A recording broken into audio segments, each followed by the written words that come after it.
तो यही तस्वीर है जो देश की तकदीर को बदलने का भी काम करेगी। आज जंतर मंतर में हमारे देश का युवा समझ चुका है कि कौन लोग हैं जो आपको और हमें लगातार प्रताड़ित कर रहे हैं। एक मजहब की लड़ाई बिना मतलब के जारी रखते हैं ताकि हम अहम मुद्दों से भटक सके, ताकि हम शिक्षा, स्वास्थ्य, अपनी जरूरतों से भटक सके। इसमें कहीं ना कहीं कमी हमारी भी रही है। मेरे भी बहुत से कॉलेज के साथी एपॉलिटिकल हो जाते थे कभी कभी। आज हमें सबको उस बादल से बाहर निकलना है और ध्यान देना है कि कोई भी लड़ाई जब हमारे हक और अधिकार की हो तो हम सबको एक दूसरे के साथ आना है। अगर मैं ये सोचूंगी कि मैं सिर्फ तब आवाज उठाऊंगी जब लड़ाई मेरी होगी, तो ये अहंकार में डूबे लोग इसी तरह आप पे हम पे राज करते रहेंगे।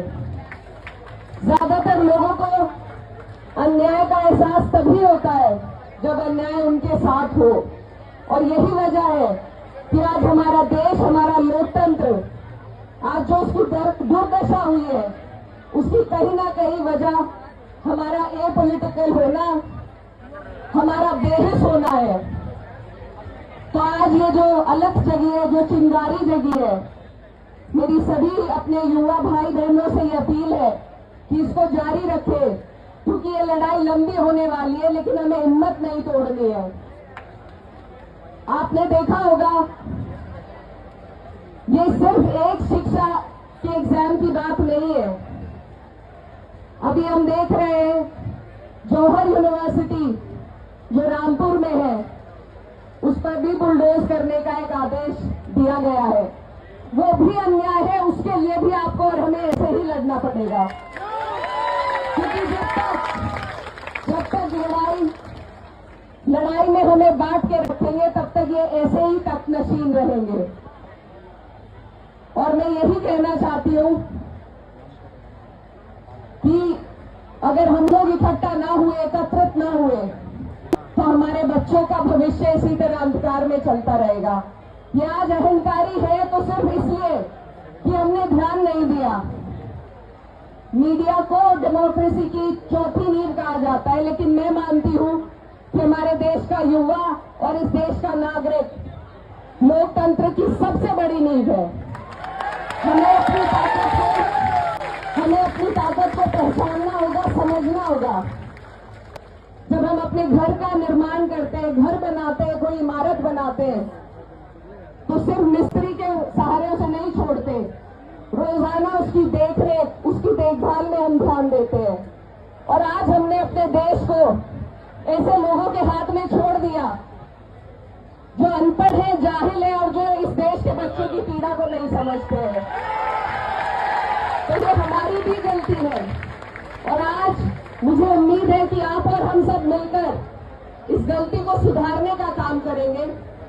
यहां से ये प्रण लीजिए कि आज के बाद हम इस सरकार को अकाउंटेबल होना, इसकी मॉरल रिस्पॉन्सिबिलिटी लेना सिखाकर ही यहां से उठने का काम करेंगे।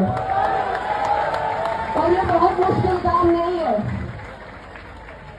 हमसे पहले यहाँ पर हमारे हरियाणा के, पंजाब के, पश्चिम उत्तर प्रदेश के भी बहुत लोग हैं जो आपको बताएंगे कि किसान आंदोलन में 13 महीने वो आंदोलन चला था और हमारे लोगों ने बैठकर उसे चलाया था, और झुकी थी ये सरकार। आपको और हमें बस हिम्मत रखनी है, हमें अपना जज्बा बरकरार रखना है इन्हें झुकाने के लिए। और मुझे उम्मीद है पूरी कि आप और हम ऐसे अड़े रहे तो ये सरकार जरूर झुकेगी। आपके सामने ये सरकार जरूर झुकेगी।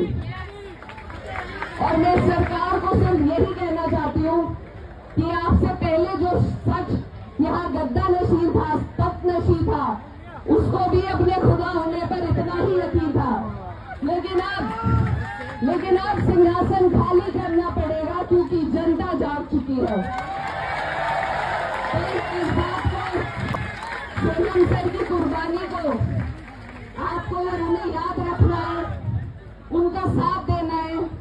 और मैं वादा करती हूँ आपसे, हमारी पार्टी के 37 सांसद हैं और 37 के 37 सांसद आपके साथ 20 जुलाई को मार्च करने का संकल्प काम करेंगे। मुझे पूरी उम्मीद है कि विपक्ष के भी सभी लोग और भी बहुत लोग आएंगे, लेकिन अपनी पार्टी की तरफ से मैं आपको ये यकीन दिलाते जाना चाहती हूँ और आपके इस जज्बे को, आपकी इस स्पिरिट को सलाम करती हूँ कि आप यहाँ भूखे प्यासे इस गर्मी के हाल में बैठे हैं एक ऐसी सरकार से लड़ने के लिए जो अंग्रेजों से भी बदतर है। आज का दिन देखने के लिए हम आजाद हुए थे? क्या आज का दिन देखने के लिए हमारे पुरखों ने अपनी जान की कुर्बानी दी थी? ये लोग जब गांधी जी अनशन पर बैठे थे, इनसे ज्यादा इंसानियत में कहती हूँ अंग्रेजों में थी शायद, लेकिन ये इस तरह के बेरहम लोग हैं। इनको जवाब देने का काम आपको और हमें मिलजुल कर करना है। और ये लड़ाई यहाँ हमारे JNU, जामिया, अलीगढ़, DU के सभी साथी भी आए हैं जो ये बता सकते हैं कि किस तरीके से जब हमने स्टूडेंट्स ने आवाज उठाई, इन्होंने किसी को आतंकवादी बताया है, किसी को कोई ब्रांडिंग करने का काम किया है। इन लोगों से लड़ने के लिए आज हमारे पास सिर्फ आप लोगों की ताकत है और आप अपनी ताकत को समझकर खड़े होइए, लड़िए इन आज के अंग्रेजों से, क्योंकि लड़े बिना हमें कुछ नहीं मिलने वाला।